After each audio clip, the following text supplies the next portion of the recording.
So you guys may have seen my video on the weekend going over all of the Easter eggs on the new Warzone maps, Haven's Hollow. And I saw all of your comments, all of you asking, what is going on with Nuketown? Now, first of all, if you don't understand why that question is important, you maybe not have been around Black Ops for a very long time. So let me briefly go back in time and explain a little bit. You see, Nuketown has always been that map within the Black Ops franchise that was kind of special. First things first, back in the day, Call of Duty maps aren't what they are today. They were much larger, taking longer to get into engagements until they introduced two different maps. Number one, Shipment, and number two, Nuketown. Now, like I said, this map was special because it was small, but it wasn't the only reason why it was special. They introduced some new Easter eggs on this map, ranging from various different things. And we're going to go over a couple of those throughout it. But the biggest of which was the mannequins. The mannequins were scattered around the map. And in fact, if you shot off all of the mannequins' heads, I believe in Black Ops 1, it was within 20 seconds, a song would actually play. And because of this, in every version of Nuketown since, there has been a similar Easter egg. In every single one of them, you shoot off all the mannequins' heads, certain things would happen. And they even took it further in certain games. For example, like Black Ops 3, if you would shoot off the arms and heads of the mannequins, there would be a different Easter egg called the Weeping Angels Easter egg, where they would only attack you if you were not looking directly at them. I believe being a reference to specifically Doctor Who, which, if believe it or not, would then be brought back once again in Black Ops 6 in the campaign. Obviously done on purpose as a tip of the hat to this original Easter egg. Now, speaking of tips of the hats to the originals, we now have to talk about last year's game, Black Ops 6. So what's interesting about Black Ops 6 is that, first things first, this is the original Nuketown. This is a recreation, a remake of that very first Nuketown that started this whole tradition, which, believe it or not, since then, I believe there have been 13 different versions of Nuketown. It could be more, could be less, depending on whether you count the mobile games or not. But then last year, they even put in some lore behind Nuketown, with Archie Adam being the character for this mysterious company that has created these Nuketown facilities around the world, explaining all of the different times and locations of the different maps. So Nuketown, needless to say, is known for its Easter eggs, but last year things got a little bit weird, where it was covered in various Easter eggs. When the map first launched, the mannequin Easter egg was not there. You could shoot off the heads of the mannequins, but nothing would happen. And then later, with the Season 1 update of the game, they then implemented the Easter egg in which you could then shoot off all of the mannequins' heads. Basically, the map would get all grainy, film grainy, and turn into a TV set. When you do certain things, a laugh track would play, and once again, all of the mannequins would attack you. But the interesting thing is it wasn't there at the launch of the map. That brings us to this year. Now, similar to Black Ops 6, this version of Nuketown is a recreation of the Nuketown map from Black Ops 2. Taking that map and then putting it in the year 2035, we have this version, which, like I said, is almost identical to that of Black Ops 2. Now, as far as Easter eggs on this map, some of which remain true from previous times, going back to the very first game, where we have the two mailboxes out front of the house, one of which titles Mason and the other of which titles Woods, the main characters from both Black Ops 1 and Black Ops 2.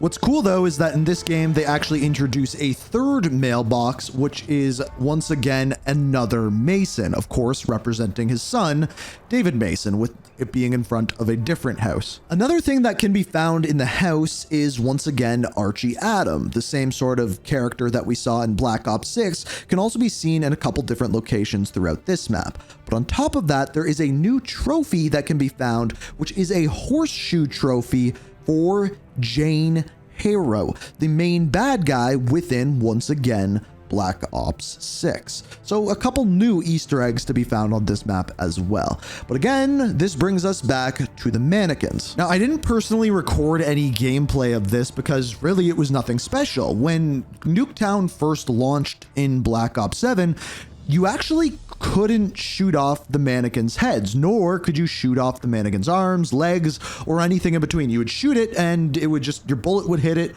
and that is all that would happen. And from the launch of Nuketown within Black Ops 7 all the way until season 1, that is the way that things were. So I just kind of assumed that there wasn't going to be any Easter egg this year. For the first time out of all of these Nuketown maps, this was going to be the first one without it, which was very, very weird. But it only got weirder from there, because when season 1 was implemented, that changed. So at the very beginning of season 1, all of a sudden the mannequin heads you could shoot off once again, which made me think, okay, maybe they added it in with season 1 just like they did with Black Ops 6.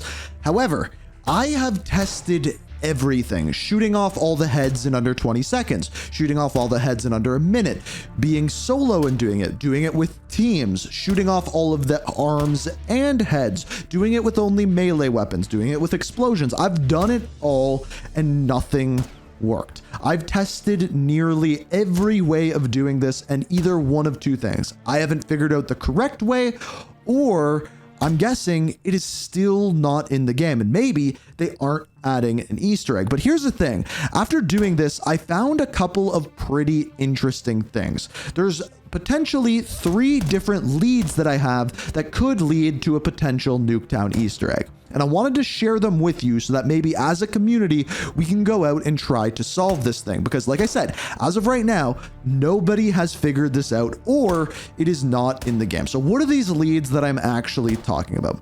Well, the first of which I would say is by far the most straightforward. And that is the fact that there is actually a mannequin, or specifically a robot, which is what these things look like, that we do not have access to. If we go into the backyard of one of the buildings, there is kind of like this little bunker, and inside it, there is once again another mannequin. You cannot open the door. There's a keypad, but you can't interact with it. And I thought maybe that when completing the Easter egg, this would open and maybe this mannequin would actually attack you, but that is not the case, at least as of right now. The second thing that we have is out front of the house in the middle, there is a package leaned up against the wall, and when you shoot it down, there's a code, AU32703. It could be A0, but I think it's AU, and I am not 100% sure what that is whatsoever. And in fact, if you go into the middle, there are more boxes which the same code can be found on top of as well. So it's possible that this is just what the asset looks like, or it's a code that is there on purpose. I have checked everything here. There are no mannequins outside the map in other locations or anything of the sort. I don't know. You can't interact with the screen in the middle like you could in Black Ops 2, because that was the Easter egg there. It is up in the air as of right now. I don't know if there is a solution or if there is one not there, but this is everything that I've tested, everything that I've found. And oh, there's one more odd thing, and that is the loading screens for the map. When you first look at them, there isn't really anything weird.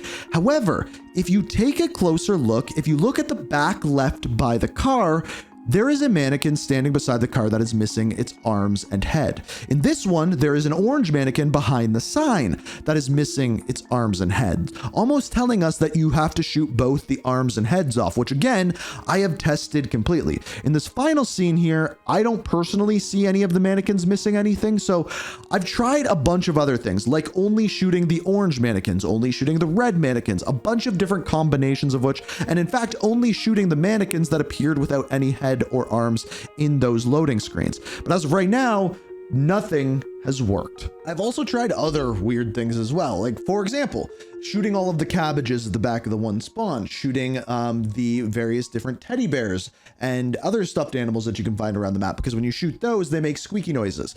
Nothing has worked. Nothing has happened. So this leads me to 2 solutions. Number 1, the Easter egg is just not in the game, which would be very, very weird, because you couldn't shoot the mannequins' heads to begin with, and then they put it into the game like they were putting the Easter egg into the game, almost signifying that they did so.